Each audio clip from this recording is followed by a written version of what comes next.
Does anybody else do this? Do they put ketchup on their rice? I think it's just me. Me and my cousins do that. I grew up on that. I don't know, it might be struggle food.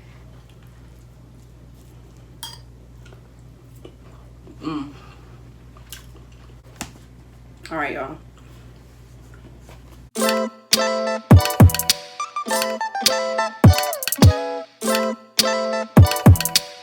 What's up, you guys? It's your girl Malone here, and I'm back with another video.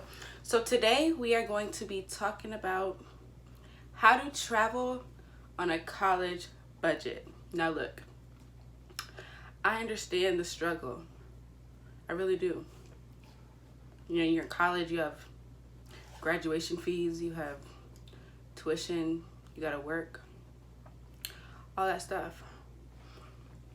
And I understand the struggle. So today, I'm gonna help you guys out by giving you 10 tips that you can follow in order to go on these trips that you wanna go on. So my passion is traveling. Like, that's my favorite thing to do in the whole world. Like, if I couldn't do anything else in the world, I would just travel. If I died next week, this whole week I would be hitting a new country every day. My dream is to go to every country in the world before I die. And there's actually not that many if you really put it into perspective. Like, there's only like 200. I think I could do like 200 countries in a lifetime, as long as I don't die young or anything. But so far I've hit about 35. I keep tracking this little book. Let me go get the book. Ouch. Okay, I'm back. This is my book that I keep track of how many countries that I've been to. But all the way in the back, if you go all the way in the back, oh, I need to update this. I'm out of breath. I need to update this. So in the back, I have a list of every country. I need to check off a little bit more because I think this needs to be updated, but I'm not about to go through all that right now. But yeah, so I've been to about 30 countries, a little bit over 30 countries. And next week I'm going to Aruba, Turks and Caicos. Where else am I going? Dominican Republic, some other places. I'll put it in the description box. And I'm also going to do a vlog on that. So make sure you guys are staying tuned for next week when I post my video or my vacation vlog with my family. And you know, we stay lit, so it's going to be a lot of fun. Y'all not going to want to miss that. So traveling is a lot of fun, and you want to know how you can travel too. Here are my 10 tips for traveling on a student budget. Tip number 1, don't be afraid to travel by yourself.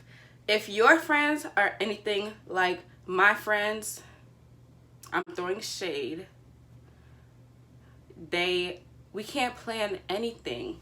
We can't even plan a trip to Six Flags. Like, it's actually ridiculous. Like, we were trying to plan a trip to Las Vegas, and by the end of the conversation, nobody was going. So my tip is, don't let the fact that nobody can go with you stop you from visiting the world and experiencing other cultures. Now, with that being said, you do have to make sure that you're trying to be safe. If you are traveling alone, don't make yourself a target, an easy target. Make sure that all the places that you are going to has Wi-Fi so that you can contact someone in case of an emergency. And make sure that someone back home knows where you are, knows where you're going, and is able to get in contact with you. So when I say don't make yourself an easy target, what I mean is don't wear like loose bags, like, you know, the messenger bags that are so loose that people can, like, you know, reach in and take stuff out so easily. Make sure you're not doing that. You might want to have like a fanny pack or something that's tight to you, or put your money in your bra and not carry anything. Don't make yourself an easy target. Don't go into dark alleys in the middle of Colombia by yourself. Make sure that you're always aware of your surroundings. Don't look like you're distracted. Don't look like a tourist, basically. Tip number 2 is don't have a specific day that you're trying to travel. You need to be flexible with when you want to travel. And I know I'm a college student, so I know it can be really hard to not be flexible. I know it could be really hard to not be flexible because you know, you can only really travel on weekends and like breaks, like Christmas, Thanksgiving, summer breaks. So it's really hard. But I wouldn't say like, you know, like, oh, I'm only gonna travel on summer, like, because summer is a high peak time and everyone's going to be traveling on during summertime, so it's going to be more expensive. So you might want to travel on winter break, or you might want to travel during Thanksgiving break, or you might want to travel on MLK Junior Day, because you know we get that Monday off, so a long weekend. So try and be flexible with the dates that you are traveling. And if you are able to be flexible with the dates of travel, so let's say that it might be $100 cheaper to fly a day before you meant to, or it might be $200 cheaper to leave a day after. Tip number 3, you don't always have to stay at a hotel or a resort. It is really nice to stay at an all-inclusive resort because, you know, everything is in one place.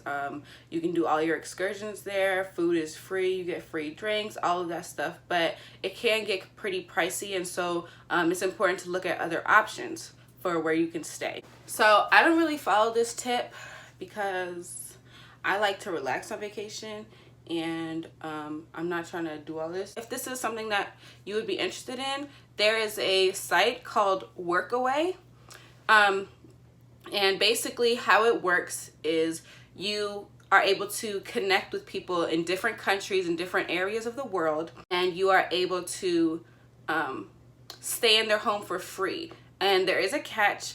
The catch is that they ask you to do some type of service for them while you are vacationing. And that can be anything from babysitting their kids to helping out around the garden or cooking for them or anything of that nature. And I think this is a great idea, especially if you are planning on going away for a really long time, for weeks at a time or months at a time, because you get to interact with these families, and they kind of become your extended family. And so when you ever want to come back to that country or that place, then you have someone to stay with. Another option for where you can stay is Airbnb. We all know about Airbnb. And if you don't, then you should find out about Airbnb, because where you've been, Airbnb has been out for a long time. So Airbnb is a good option, especially if you are traveling with other people and you guys can split the cost. And sometimes this can be a lot cheaper than staying at a hotel or a resort. The only thing though is that a lot of times food isn't included. So you may have to like pay for food and stuff, and that may, you know, end up, your total cost may end up being more expensive than staying in a hotel or an all-inclusive resort. So you might have to weigh your options and go with the cheapest option. So there is a Black people version of Airbnb. They say it's directed towards people of African descent, and it's called Noyer B&B. And it's called Noyer B&B, and it's basically just Airbnb for Black people. And you know what? I actually am about to start using that because I support Black-owned businesses 100%. And Airbnb has had a lot of controversy lately, especially towards Black people.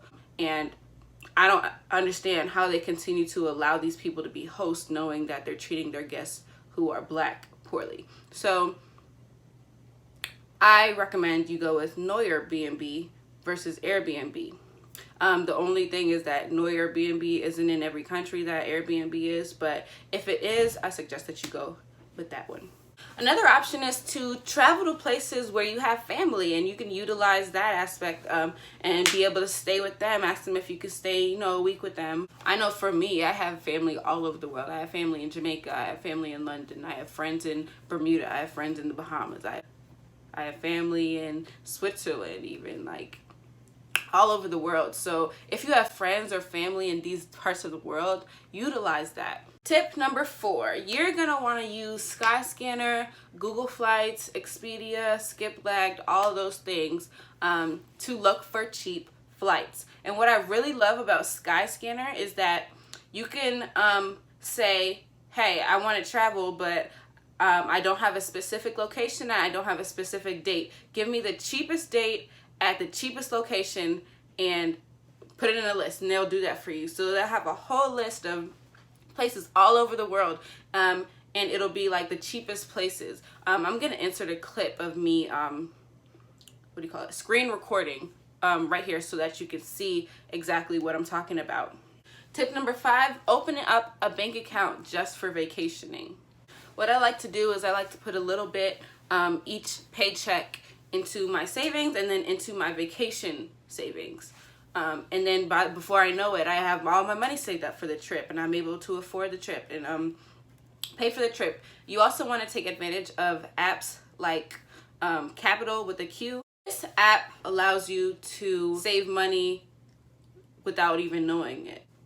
Every time you go and you spend money, it'll round the price up to the nearest dollar, and it'll put that like change into your savings account. That little bit adds up over time, and so that's a good way that you can save your money. Tip number 6, change the way that you spend money, even if it's just for a little bit. What I like to do is I like to find different ways where I can save my money. So like I'll instead of eating out all the time, I'll cook for an entire month to save money that way. Or I'll skip going out with my friends every once in a while. Or I can carpool with my friends and my family to save money on gas. So one thing about me is that I decided that I'm only gonna spend money on Sundays, and that kind of helped me to save my money a little bit. So I don't buy gas, I don't go grocery shopping, I don't do anything until Sunday. If it's Friday and I'm running low on gas and I'm hungry, I'm either just gonna have to find something in the house to eat or go over a friend's house and eat, or and if I'm running out of gas, I'll carpool with friends, or I'll walk to school, or anything that will help me stretch those last few days and get to Sunday. Tip number 7, plan your excursions before you leave for your trip. Oftentimes it's cheaper to plan it ahead of time than to do it while you're there.